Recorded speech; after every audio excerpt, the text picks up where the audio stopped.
Labdien! Ir sākusies mūsu 3. izaicinājuma diena. Šodien zīmēsim par tēmu laime, kas mums ir laime. Un šodien nedaudz savādāk nekā iepriekšējās reizēs zīmēsim vairākas figūras. Nu ko, aiziet. Tātad ņemam papīra lapu, marķieri vai pilspalvu, ko mēs zīmēsim, un krāsu zīmuļus vai flamsturus. Šodien krāsošo flamsturi. Tātad, ko mēs darām? Šodien mēs zīmējam, domājam par savu laimi. Ja vakar mēs zīmējam laimi kā vienu kopēju lielu lielumu, tad šodien mēs zīmēsim laimi, sadalīsim mazās daļiņās. Respektīvi, kas man ir laime? Tas var būt brīvība. Varam neirografikā ar fantastiski iespēju visus šos te simbolismu savu iezīmēto figūru arī uzrakstīt, kas tas ir. Tātad, pirmais, ko es rakstu, kad šis te aplis būs man brīvība. Brīvība. Kas vēl man ir laime? Laime man ir veselība, fiziskā sagatavotība, tātad veselība. Laime man ir arī būt finansiāli neatkarīgai. Laime man ir būt, ka tas kopā ar apkārtējiem cilvēkiem, saviem draugiem. Tātad apkārtējiem.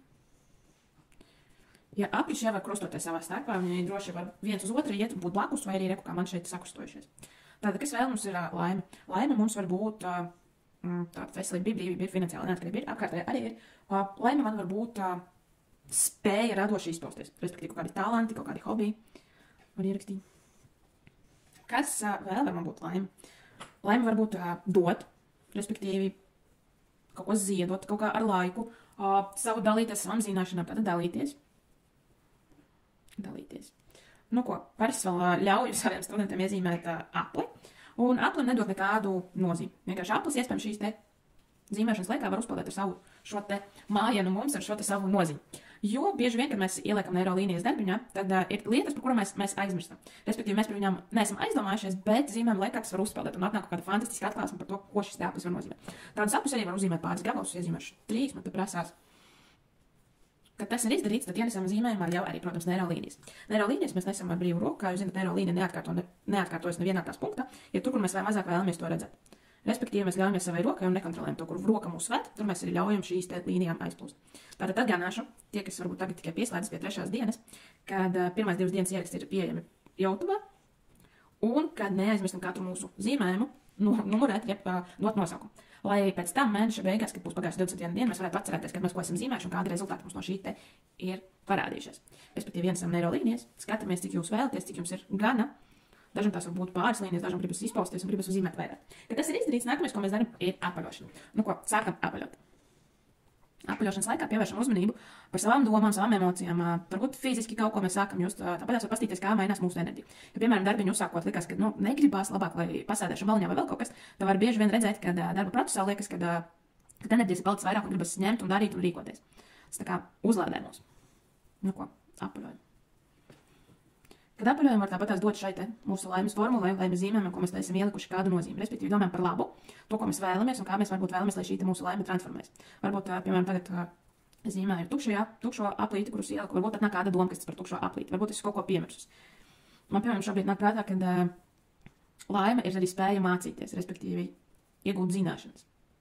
Un, ja mēs ejam šajos te aplīšu figūrā, tad mēs varam arī padomāt, par ko mums tā finansiālā neatkarība ir. Kas man padarīt vēl laimīgāk, ko es vēlos, lai man piepildās, ko es vēlos, lai varbūt uzlabojās. Respektīvi, katram šim te mūsu šīs dienas nodomam aplim mēs dodam arī papildus kādu nozīmi, papildus savu vēlmi. Jo ar neirolīnijām, ar neirografiku ir īpatnē tas, ka visu, ko mēs iezīmējam, mēs dodam savām smadzenēm, saviem neironiem signālu, ka es esmu gatavs mainīties un es esmu gatavs pieņemt to, ka var būt labāk. Respektīvi, es dodu signālu, ka es gribu izmaiņas uz labu. Esmu gatavs strādāt un esmu gatavs arī pieņemt jebkuru lietu, kas mani pie tā novedīs. Respektīvi, bieži vien varbūt ir noteikti ne tikai labas lietas, bet arī varbūt kaut kas nepārāk patīkams. Bet katra lieta, kas notiek ar mums, tas dod kādu mācību vai arī kādu uzdevumu. Tas liek mums saprast, ka mēs spējam daudz. Limitus mēs paši sev uzstādām. Katrs pārbaudījums dara mūs tikai stiprākus. Protams, var ticēt vai neticēt šim, bet tā noteikti ir. Tāpēc zīmējam, dodam savas domas, sūtam to, ko mēs vēlamies ar šo zīmējumu sev pievilkt.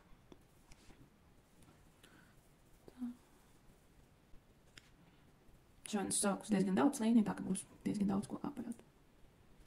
Protams, priecāšos jūs padalīsieties ar saviem darbiem arī sociālajos tīklos, lai zinu, ka tas nav veltīgi, ka es esmu ne par velties cenšos un šomēnes dodu savu zināšanu, es dalos ar tā, ka tas jums ir noderīgi un, protams, arī interesanti. Bet priecāšos arī par jūsu atsauksmēm, jo tas liks man saprast, kas jūs interesē un kā es varu padarīt neirografiku pieejamāku un interesantāku arī citiem. Ja tu vēl neesi piesakojis, tad droši var piesakot šim te YouTube kanālam, vai arī droši piesakot man Instagramā. Tur es dalos arī ar daudz ko interesantu un noderīgu.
es pabeigšu operēt. Šodien es aizņēmu vairāk laika nekā parasti, jo mēs esam ilguši vairāk enerģijas, vairāk simbolu, vairāk figūru, un tāpēc arī laiks nedaudz ilgāk aizkavējās. Nu ko, sākam krāsot. Krāsošu šodien ar marķieriem un flomsteriem. Atceramies, ka vienā krāsā vismaz 2-3 krāsu laukumiņu. Varam atstāt arī baltu krāsu kaut kur, protams, ne visur, bet šur to mēs to varam darīt.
Ko es pabeigusi aizkrāsot. Un nākamais, ko mēs darām, ir fiksācija.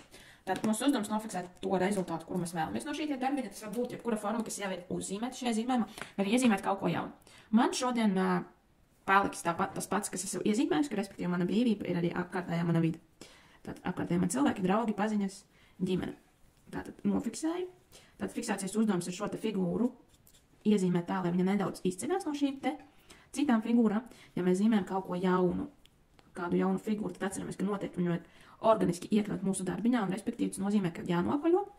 Ja rodas kādi jauni krustojuma līnijas, jauni savienojumi, tad mēs viņus arī nopaļam.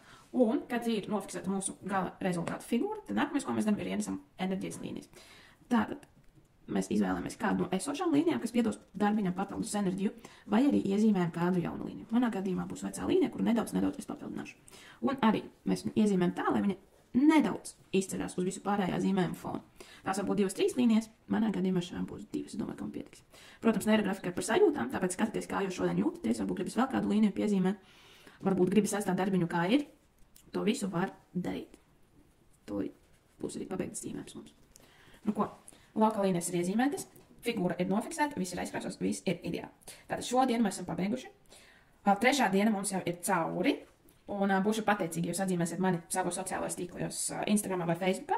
Piesakojat droši šim te kanālam un tiekamies jau rītdien. Paldies!